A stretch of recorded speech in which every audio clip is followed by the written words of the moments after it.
After I took the mark of the beast, things began to change. I just didn't feel the way I used to. And I didn't think about any other God except for the one we took the mark for. Everything else just seemed kind of stupid. But that was a mistake. When the skies went dark at 2 in the afternoon, and then there was a trumpet sound, that's when I realized I made a horrible mistake. But at that point, there was no turning back. So, what was my motivation for taking the mark of the beast? That's a good one. Well, me and my wife were Christians, and we just had a child. It was about 2 months old. About 2.5 months went by. We were just living as normal, after that guy showed up. And we just kind of thought, well, we're being protected by God, and we've just been able to continue life as normal until one day we got a knock on the door. And that's when everything changed. They arrested me, they arrested my wife, and they took the baby. We were taken to a building, and we were put inside of a room, my wife, my child, and myself. My wife and myself, we were handcuffed to one side of the room, and they set our 2-month-old on the opposite side of the room. And they told us that only one of us had to take the mark, and we would be able to feed our baby and take care of our child. So after about a day, I don't know, there was no windows, so how long we were there, I don't know.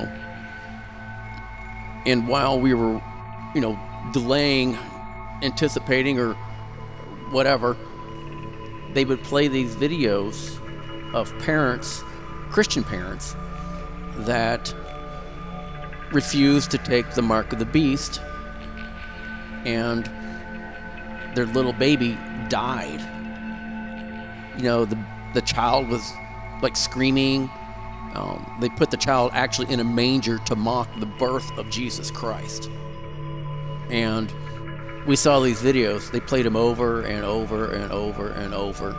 You'd see the baby screaming and crying, then they would cut the video and kind of shorten the length down. Then you kind of see the baby starting to settle down. And then eventually you would see the baby would take its last breath, and it would turn blue, and the baby died. And as soon as the child died, they would come in and execute both the parents.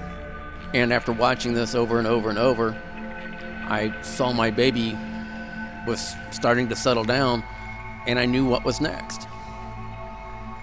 So I screamed, told them to come in. I took the mark. They released me, and I went over and tended to my child. And while I was over there tending to my child, my wife, she fell to the ground on her knees, and she started talking in some language of, I don't know, she's babbling or going crazy or something. And the thing was that if one of the parents took the mark of the beast, both parents got to live. But as I was taking care of my child, I heard a gunshot. I looked back, and my wife was dead on the floor. And I looked at them, and I asked why. And they told me that when a person gets to that point, they have a complete mental breakdown. And that's why they're babbling and gibberish, and it's like their brain short circuits, and they are no good after that, and they just put them out of their misery.